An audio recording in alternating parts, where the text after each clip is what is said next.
বিনা হিসাবে জান্নাতে যাওয়ার কোনো আমল আছে কিনা?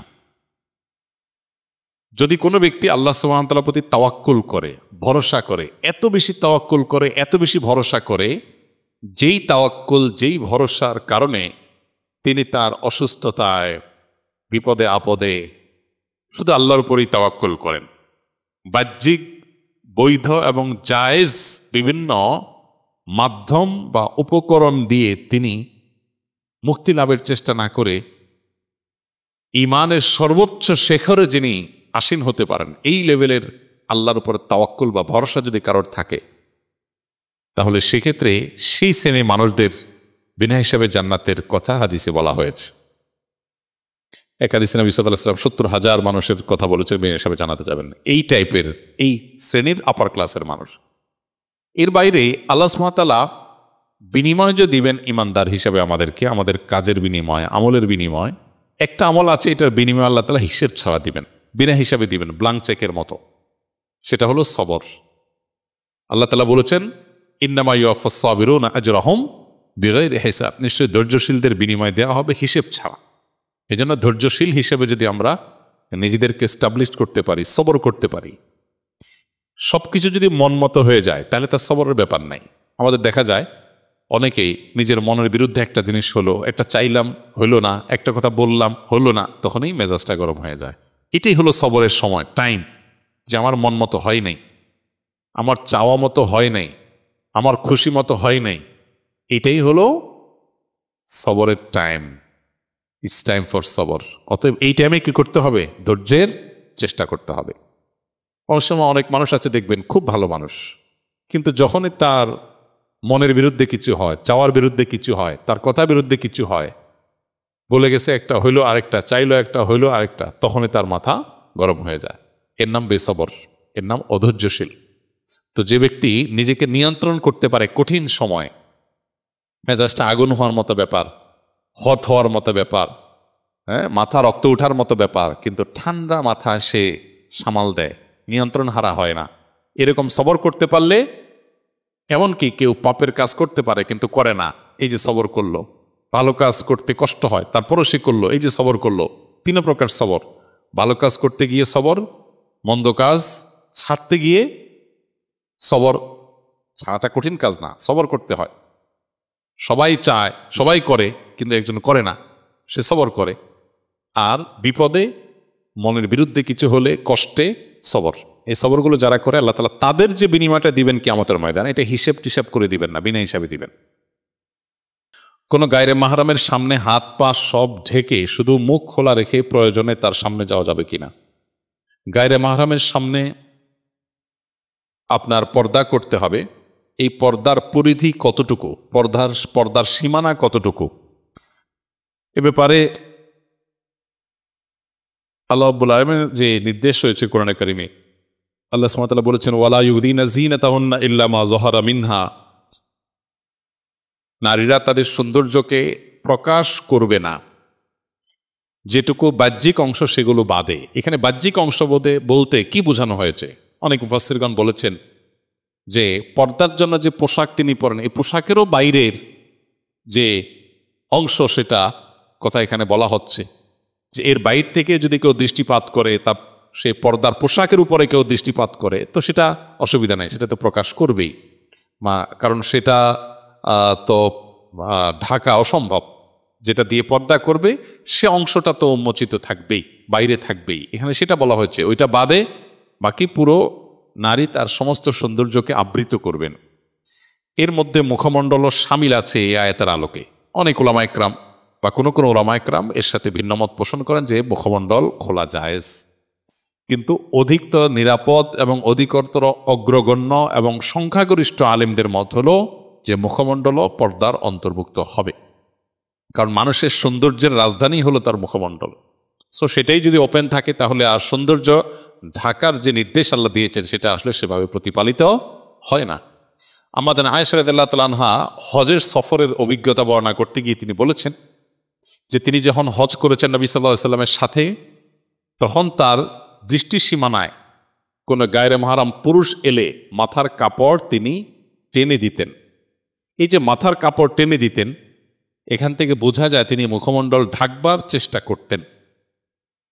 তো মুখমণ্ডল যদি পর্দার মধ্যে অন্তর্ভুক্ত না হতো তাহলে তিনি মাথায় থাকা কাপড় কেন টানতেন? এই আয়াত থেকে এই ঘটনা থেকে, হাদিস থেকে বোঝা যায় যে মুখমণ্ডলটা পর্দার অন্তর্ভুক্ত। এখানে ওলামাদের ভিন্নমত আছে। ওলামায়ে মুতাকাদ্দিমিন বলেছেন যে মুখমণ্ডল খোলা রাখতে পারবে। খোলা রাখা এক জিনিস আর প্রদর্শন আর এক জিনিস। মাথার কাপড় যদি টেনে দেন তাহলে নিচের দিক থেকে সেটা ওপেনই। আর আজকাল যেটা আছে যে এমনভাবে হিজাব পরা হয় যে যেন মুখমণ্ডলটাকে আলাদা করে উপস্থাপন করা হয়, প্রেজেন্ট করা হয়, এমনভাবে টাইট করে মাথার উপরে কাপড় বাঁধা হয়। তো মুতাকাদ্দিমিন বলেছেন খোলা রাখা জায়েজ। এখানে খোলা রাখা বলতে মাথার উপরে কাপড় টেনে দিলে, ঘোমটা যেটাকে বলা হয়, তার নিচের দিক থেকে খোলাই থাকে, কিন্তু আবার সেটা প্রদর্শনও হয় না। মুতাকাদ্দিমিন সেটাকে প্রদর্শন করতে বলেন নাই, খোলা রাখার অনুমোদন দিয়েছেন। তো এখন আমরা অনেকে সেটাকে প্রদর্শনের পর্যায়ে নিয়ে যাচ্ছি, যেটা আসলে শরঈ পর্দার যে আওতা আছে, সীমানা আছে, সেটার মধ্যে আসলে আসে না, প্রবেশ করে না। এবং সংখ্যাগরিষ্ঠ ইমামদের, আলেমদের মত, সারা বিশ্বের সংখ্যাগরিষ্ঠ আলেমদের মত যদি বলেন, বিশেষ করে উলামা মুতাখিরিন তাদের মতামত যদি বলেন এবং বর্তমান বাস্তবতা বলেন, তাহলে সব মিলিয়ে মুখমণ্ডলকে পর্দার আওতায় ধরাটাই হলো নিরাপদ। আখিরাতের বিষয়টা, জান্নাত জাহান্নামের ফয়সালা যেটার উপর নির্ভর করবে, এই ধরনের জটিল এবং গুরুত্বপূর্ণ ইস্যুতে একজন মুমিন, একজন মুমিনা তিনি ইহতিয়াত বা সতর্কতামূলক বা সেফ জোনে থাকার চেষ্টা করবেন। এখানে সুবিধা গ্রহণ করার মানসিকতা থাকা উচিত নয়। সিগারেট বিক্রি করা কি হারাম? যারা বিক্রি করে ইসলামে তাদের শাস্তি কি? যে জিনিস পান বা আহার করা হারাম বা নাজায়েজ, সেটা বিক্রি করাও নাজায়েজ এবং গুনাহ। কারণ এই বিক্রির মধ্য দিয়ে সে হারাম বা নিষিদ্ধ বা নাজায়েজ বা মাকরু বিষয়টি অন্য কাউকে গ্রহণ করতে সহযোগিতা করা হয়। এজন্য শরীয়তে যেটা পান করা, যেটা খাওয়া হারাম, ওইটা কেনা বেচা করাটাও হারাম, সেটার ব্যবসা করাটাও হারাম। যেটা পান বা খাওয়া হালাল, সেটার ব্যবসা করা, কেনা বেচা করাটাও হালাল। এই জন্য সিগারেট মানুষের শরীরকে ধ্বংস করে। আল্লাহ সুবহানাহু ওয়া তাআলা বলেছেন, ওয়ালা তুলকু বিআইদিকুম ইলাত তাহলুকা, তোমরা নিজেদেরকে ধ্বংসের দিকে ঠেলে দিও না। এটা নিশ্চিত ধ্বংস ডেকে আনে। এর কোনো বাহ্যিক উল্লেখযোগ্য উপকারিতা নেই বললে চলে। ক্ষতি বহুবিধ এবং ভয়ঙ্কর। আর এর বাইরেও আরও বিভিন্ন নস, কোরআন এবং হাদিসের ভাষ্যের আলোকে সারা বিশ্বের সকল ওলামা একরামি একমত যে ধূমপান করা বা সিগারেট খাওয়া এটা জায়েজ কোনো কাজ নয়। এটা শরিয়া দৃষ্টিকোণ থেকে নাজায়েজ কাজ, গুনাহের কাজ। অতএব এটার কেনাবেচা করাটাও গুনাহ।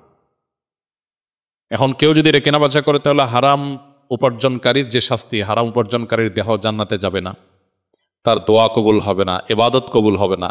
এই অপরাধগুলোর যে দায় সেটা তাকে বহন করতে হবে।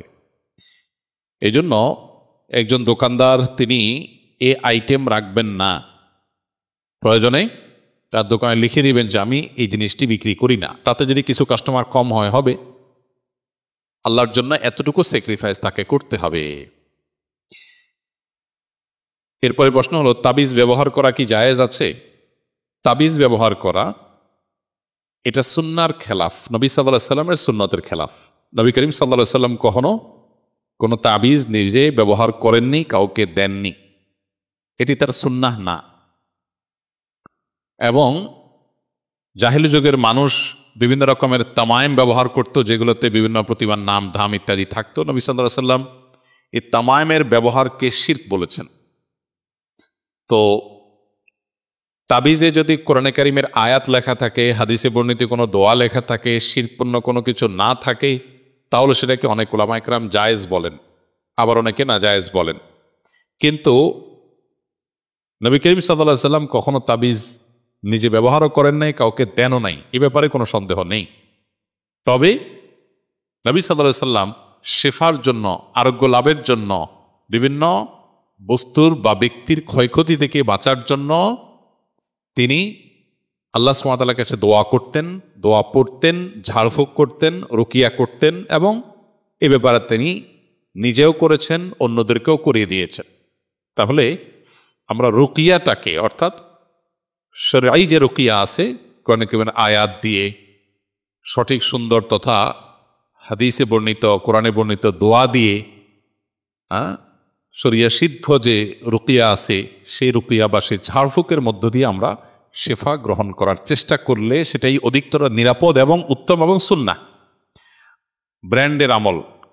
আর যদি তাবিজের ব্যবহার কেউ করেন, বিশেষ করে শিশুরা যারা নিজেরা পড়তে পারে না, বাবা মা তাদেরকে পড়ে ফু দিতে পারেন, তারপরও তাদেরকে কোরআনে কারিমে আয়াত লিখে তাবিজ ব্যবহার করাকে অনেক উলামা কেরাম জায়েজ বলেন।